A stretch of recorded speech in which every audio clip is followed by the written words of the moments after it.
Sa batanon pa ko kaayo, mga 11 or 12 anyos, sulod ko og usa ka organisasyon sa simbahan kaning Legion of Mary. Gikan atong mga idara hangtod gyud karon naa gyud sa akong kinabuhi ang Legion of Mary nga mga prinsipyo. Gani usa na sa akong gipasanginlan nga nahimo kong pari kay naaktibo man kay ko sa Legion of Mary. Nahimo kong officers, nahimo kong Presidentes Curias Guadalupe, hangtod nga pagsud sa akong seminaryo, spiritual director po ko sa daghan kay mga presidia, curie o hasta sa sinatos dinhi sa Cebu, mga 12 ko katuig nga nahimong spiritual director hangtod nabalhin ko dinhi sa atong parokya. Ang akong ganahan kay diha inig opening aning meeting or prayer sa Legion of Mary, ana dayong Ginoo sanay nga na o Marika o Santos nga Espiritu og bag-ohon mo ang naong sayuta. Magsigi ko sa una gamay pa ko inig-ingon o Marika o Santos nga Espiritu ya ang tubag og bag-ohon mo pag-usab ang naong sayuta. Mutan-aw din ko naong sa akong mga kauban og nabag-o ba kay mabag-o gani ilang naong naay nikunsad ang Espiritu.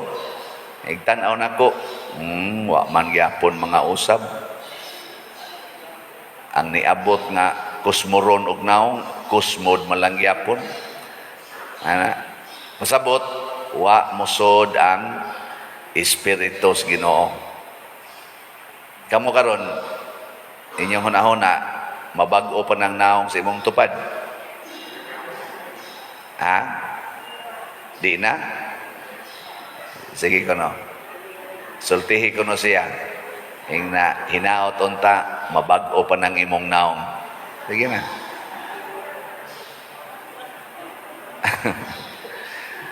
Ako nang hisgutan tungod kay sa atong ikaduhang pagbasa nindot kaayo ang gipadayag dinhi nga na ako noy bag-ong langit ug bag-ong yuta, nahanaw na ang daang langit ug daang yuta, gibag-o na nya do na kunoy ang katungga lingkod sa trono adtong bag-ong syudad niingon kuno ako nang gibag-o ang tanan. So ang word nga gigamit gibag-o wa giilisan. Wa mingon nga giilisan ko na ang tanan. Kay kun ilisan ang tanan pasabot posible nga kita dinhi inigabot na to dito dili na kita dili na Spadersiano inigabot dito atong bag-ong lugar. Kay ningon man si Jesus mag-andam ko og lugar para ninyo.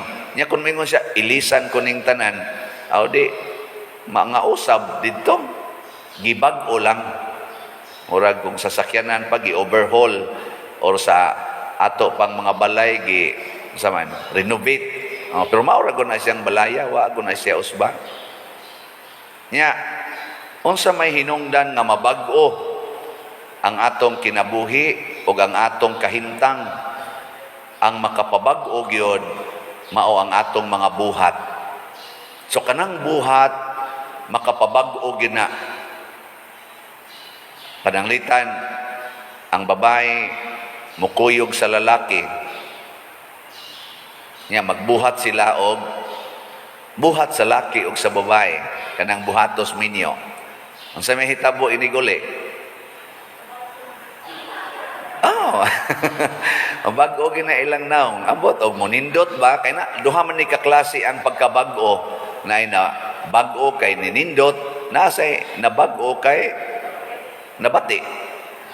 Anya magtinukhanga ito sila unsa may mahitabo iniguli nya ulitaw pagdalaga unsa man sila naong. Oy bati kay sila naong iniguli. Luya, minghoy, pero og kinasal sila nang kasal ba niya wa gyoy hikapay kay giritin lagi ang akong virgin nga babae, pagka virgin nga laki, nya human dayon nagminyo dayon. Pag humagkasal, naghanimon. Pag uli unsa magnaw? Ha? Awa mo kasuway na gid ana. Murag naglisod na magumugtubag sa ato pa wa gid tingali mo'y nakita nga inana no. Kay karon nga buangon kay tanan wa pa gani kasal gatinukhangay naman mo nang di na mo ka feel humas kasal unsay mahitabo mga bag-o ang naong oy. Oh, kanang kuan na kay sila kanang inspired kaayo, alive kay naong. Labi na gyud dangtag mga 2 ka buwan, 3 ka buwan magsuka-suka na ang asawa. Musamot yung kabag-o ang naong, yes, na nagitay baby, ana, no? Pero tanawa tong managuyab, dangtag mga 2 ka buwan, magsuka-suka. Sa may mahitabo, now? Sigighilak. Magsighilak. Ano man? Kay ang iyang kabaguhan, nangadto padong sa pagkabati. Nakaroon, unsa may makapabag-o nato nga buhat. Depende sa sugo nga atong sunod. Kung ang sugo gani sa atong lawas, the desire of the flesh mo'y atong sundon, mga guba kita. Ang atong kabaguhan, mag-anam og kaguba, mag-anam og kabati. Pero kung ang ato ganing sundon, ang sugo sa Ginoo, mag-anam ginag kanindot. Natanawa nung sa gingon ni Kristo diri, di na ko magdugay uban kaninyo. Nya human dayon isumpay dayon siya. Mga anak, dili na ko magdugay uban kaninyo. Mao man ning atong gospel, John chapter 13. Dili kamo makaadto sa akong adtuan. Pero doon na siya gisumpay.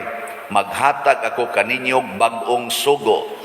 Paghigugma ay kamo. Ingon nga ako, nahigugma kaninyo. Paghigugma ay usab kamo. Kining gugma, sugo ni Ginoo, mao ni makapabag-o nato padong adto sa nindot. Gugma ba? Pero kadtong gugmaha nga gisugo ni Kristo, ayuhon gito nato gamit. Dili nato sagulan og yawa-yawa. Kay kaning gugma god, di man ni siya mahimong tinuod nga gugma kung sagulan.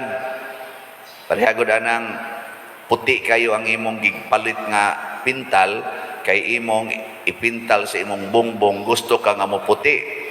Pero imo sang butangan og blow og yelo nga pintal, nya imo dayong gikutaw, puti pa na siya. Kay bawo man dayon mo. O niya ron, og manag-uyab mo, na mo'y gugma, nindot kay nastanan. Nyawa pa mo'y kasal, sige naman mong suroy-suroy dito, sige namang linayugay, kinuanay. Unsa mo na siya? Gugma pa na. Ha? Gugma pa? Kusga? Unsa naman na?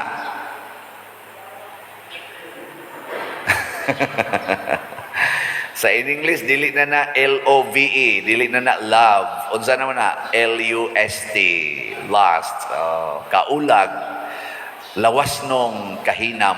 Mo na na inyong kuan, mo na na gigamit. O niya ron ini kaminyo. Ni kaminyo na. Di naman maghinikapay. Naglagyo naman. Unsa naman sad na siya? Gugma pa na. Ha? Di naman magduog og higda. Unsa pa na? Gugma pa na sa banag asawa. Di na. L-U-S-T po na. Gana, lawas nung kahinam. Nya kay nawa naman tong lawas nung kahinam, lagyo na kay luod na kay kagnaong na panagsaan na lang ni nato once a year. Kana lang panahos ding anniversary, formality lang ba? Formality. Oy, dili. So ang gugma di ay magbase gyud sa sugo sa Ginoo. Nya unsaon man ta paghigugmaay, unsaon nato paghigugmaay, matud pa niya, paghigugmaay kamo sama sa akong paghigugma kaninyo. Ug mabag-o gyud ta, basta mao na ni ang gugma nga atong gamiton. Muna sa unang pagbasa, sila si San Pablo, ilang gisunod ang sugo os Ginoo, gugma sa pagsangyaw. Nya unsa may gisulti ni San Pablo, pagsangyaw nila, kinahanglan nga kita mag-antos pag-ayo, una pa kita makasulod sa langit. Sa ato pa di ay, ang gugma kamaog yung moantos. Mo kinaisakto. Sige ko no, lingi ako no na imong tupad. Ingna siya ba, ingna, antoson tika. Sige na. Uy, lingian ang tupad ni mo ingna, antoson tika.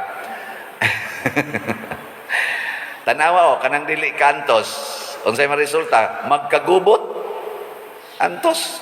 Mo na mangandoy bitaw ta nga dinhi sa atong Pilipinas unta karon, maghigugmaay na gyud unta ang mga kandidato kandidatas eleksyon pinaagi sa pagdinawatay nga mapaubsanon sa resulta sa atong pagpiniliay. Maghigugmaay. Yes, dili sayon dawaton ang kapildihan, pero bulahan tong tinuod nga nahigugma kay malipayon siya nga mudawat sa kapildihan. Dili sad baya sayon dawaton ang kadaugan, kay doon naman kay na may gidat-og nimo nga usa kadako kaing responsibilidad, pero bulahan tong mahigugmaong mudawat sa kadaugan kay di man tong magara-gara nya malipayon sa to sila. O di ba? Mao na ni makapabag-o sa atong Pilipinas, sa atong nasod, basta mukuyog ang gugma. Dili lang ang abilidad, kung dili ang gugma. Dili lang ang bahandi or kwarta, kung dili ang gugma gyud sa matag Filipinos o Filipino nga nias atong nasod o kahatuas gawas nasod. Nduta no? Kamong nangapildi, nahigugma mos ni daog. Gatipon man gyud din eh. Kamusang ni daog, nahigugma mos nangapildi. Ana, nindot kay na higugma ay. Dinhi bitaw sa atong simbahan, sige ragod, usbal ragod ninyo glibot og tan-aw ang atong simbahan. Nganong nabag-o man ni siya, wa na to giilisan, nabag-o. Unsa man ning atong pagkabag-o, ni bati or ni nindot? Tungod ni sa naghigugmaay nga mga dibutos, dibutas sa San Vicente Ferrer og sa Mahal nga Birhen ug mga magtotoo sa Ginoo nga miila nga kita usa ka simbahan. Kana bang palit-palit og slots ba? Mao man ay atong ekspresyon sa gugma. Ako nahigugma ko sa San Vicente Ferrer Parish. Nya, Lord, pinaagi aning akong pagpalit og slot, akong ipadayag nimo ang akong gugma. Nabitay ni palit karon nga last week ni palit siya. Karon na sad ni gahapon ni text na po siya nako, Pader, nanasag ko'y gihulog. Nako pila man siya. Duha ra gud ka slot, Pader. Ngatong last week mga duha sad ka slot, nako sa to pa upat na. Kada semana tagurha ka slots. Nako sunindota ka no ang tanang mga parishioners ba sa kuan ba sa parokya. Mupalit og tagurha ka slots kada semana. Dagdalia ka mahurot ani. Adi mo to. Usa lang ay lanang duha kay bugat sa kanang duha tag 1,000 biya ni atong dopes. Unya kuan lang kanang usa lang kada semana. Usa, di man kay nabugat nya bungas imong gugma aron nya karon ako siyang ipangutana nganong paspas bang ka ni palit ingon din siya ambot ba Pader nga lipay man jud kay kung makapalit ko ambot wa ba kato nya kawata gikan sa iyang bana baka or gikan sa iyang asawa basta lipay kuno kay siyang makapalit siya nako aw kanindot ana ngano man kay nitabang man ka pagbag-o sa lugar sa Ginoo. Sa lugar diin tigumon sa Ginoo ang iyang katawhan, nitabang man ka makakita kag langit. Tinuod usa na ka sakripisyo Matud pa ni San Pablo, moagi gitag pagantos og sakripisyo apan maura gid ni agianan para ta makaabot og langit kanang kalipayng tinud-anay. Namang mo share ka. Karon akong gi-announce ninyo nga paspasan na tog palit ning atong dopes kay makaabot lang tag 12,000 ka slots ato gyung tukoron ang atong kumbinto. Di ba magtukod bantag kumbinto dire? Nindot ba tanawon atong kumbinto? Nindot no? Narana na kana kanindot ana. Sus matukod lang nang naa. Moingon gyud ang Ginoo nato kanay katawhan makatukod gyud kumbinto, mahimo na gyung nang nindot nga simbahan ba. Karon ang atong halin sa slots gahapon niabot na og sa atong dopes 4,495 slots. Pakpaka na to ang namalit. Nindot ana. Pero daghan pa kayo mo opportunities nga malipay. Napay 49,505 slots. Stan, mo palit tag slot kada semana kausa. Igsunod buwan ani. Wa na or mga tunga-tunga tingis Hunyo. Ana, tukod na ta diri sa atong kuan. Bagong sugod na tag tukod, bagong kumbinto. Nya, dili ni makaguol. Makalipay ni natong tanan. Gani, mapasa pa ni sa sunod nga generations. Kinirong atong gibuhat dinhi nga na-expand na ning atong parkingan, na enhance ng atong simbahan, atong mga facilities na nindot na mapasa ni sa sunod nga generations. Ang atong natukod sa atong siging palit-palit og slots kana rog Kapilinya di Fatima di na gid na mapapas og dali kung itugot Dios Ginoo, mahimo na ginang icon pilgrim center or site dinhi sa Pilipinas, dinhi sa Cebu para sa mahal nga Birhen sa Fatima dito sa San Remigio.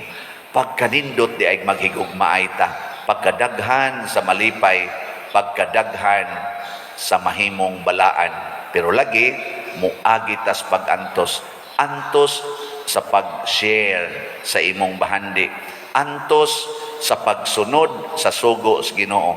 Nya kun ato na nang sundon, mahitabo dayon ang atong gipangandoy sa salmo, atong tubag ni ingon ta sa to, daygon ko sa kahangturan ang imong ngalan, akong hari ug akong Dios. Karon bitaw magsigi kog tan-aw dinhi sa nahitabo sa atong parokya, less than 3 years pa man ko dinhi. Karon pa man kong August mo 3 years, makaana jud ko dalaygon jud kay ka Lord. Dalaygon kay ka nga mihikap sa mga kasing-kasing sa mga parokyano dinhi. Dalaygon sa kaayo ang mga parokyano nga nagpahikap sa ilang kasing-kasing sa Ginoo. So ang Ginoo mo'y pahikapa na inyong kasing-kasing, basig ang yawa mo'y muhikap diha, mga guba gita. Kung ang Ginoo gani mo'y muhikap sa tong kasing-kasing, mag-anam gyud kanindot ang atong kinabuhi. Manindog ta.